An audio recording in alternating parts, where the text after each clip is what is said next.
আমরা মসজিদের মধ্যে এসে নামাজ আদায় করি। মসজিদে যখন প্রবেশ করি, মসজিদে প্রবেশ করার সময় আমরা দোয়া পড়ি। কি পড়ি? কথা বলেন, কি পড়ি? আপনার মনে পড়েন না? পড়েন? মসজিদে ঢোকার দোয়া আছে না নাই? কথা বলেন, আছে না নাই? কি দোয়া পড়েন?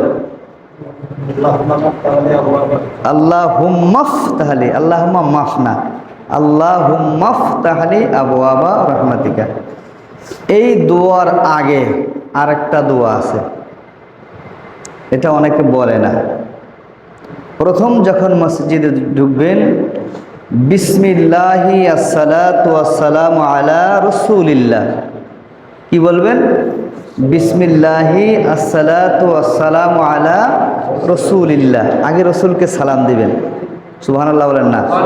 এটি হাদিসে আসছে। হাদিসের মধ্যে আসছে কি, আগে মসজিদে ঢোকার আগে বিসমিল্লাহি আসসালাতু ওয়াসসালামু আলা রাসূলুল্লাহ আল্লাহুম্মা ফতাহলি আবওয়াবা রাহমাতিকা। কথা ক্লিয়ার? বুঝে আসছে তো? প্রথম এসে আমরা রসুলকে সালাম দিব। কাকে সালাম দিব? ঢুকার আগে। এটা বলে ডান পা আগে দিয়ে, কোন পা? ডান পা আগে দিয়ে মসজিদে ঢুকব। বের হওয়ার সময় বাম পা দিয়ে বের হব। তাহলে আমরা কি বলতেছি? রসুলকে সালাম দিয়ে বলতেছি আল্লাহুম্মা ফতাহলি, হে আল্লাহ আমার জন্য খুলে দেন আবওয়াবা রাহমাতিক। মসজিদে ঢোকার সময় আল্লাহ আমার জন্য আপনার রহমতের দরজাগুলো খুলে দেন। সুবহানাল্লাহ বলেন না? কিসের দরজা?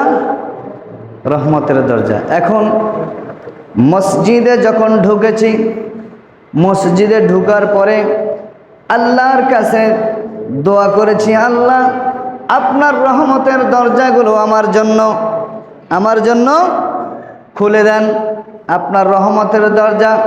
এখন মসজিদে এসে যদি নামাজ না পড়ে, জিকির আজকার না করে, দুনিয়াবি কথায়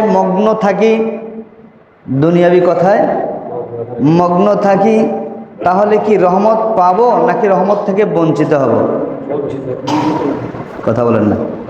আমরা অনেকে এসে অনেক আগে চলে এসে কি করি? আশেপাশে থাকলে এদেরকে নিয়ে কথাবার্তা বলি না। এগুলো বলবেন না। মসজিদে দুনিয়াবি কোনো আলাপ করা যাবে না। সর্বোচ্চ সালাম দিতে পারবেন। একজনের সাথে অনেকদিন পর দেখা হচ্ছে, আসসালামু আলাইকুম, শেষ। বাইরে গিয়ে তারপর কেমন আছেন, বাড়ির কি আশা বিষয় সবগুলো জিজ্ঞাসা করুন বাইরে, মসজিদের বাইরে, ভিতরে না। কথা ঠিক আছে? আমরা দোয়া করতেছি রহমতের দরজা খুলে দেওয়ার জন্য। আর যদি আমরা কথা বলি, রহমত থেকে আমরা কি হব? বঞ্চিত হব। সুতরাং এই কাজগুলো করা যাবে না।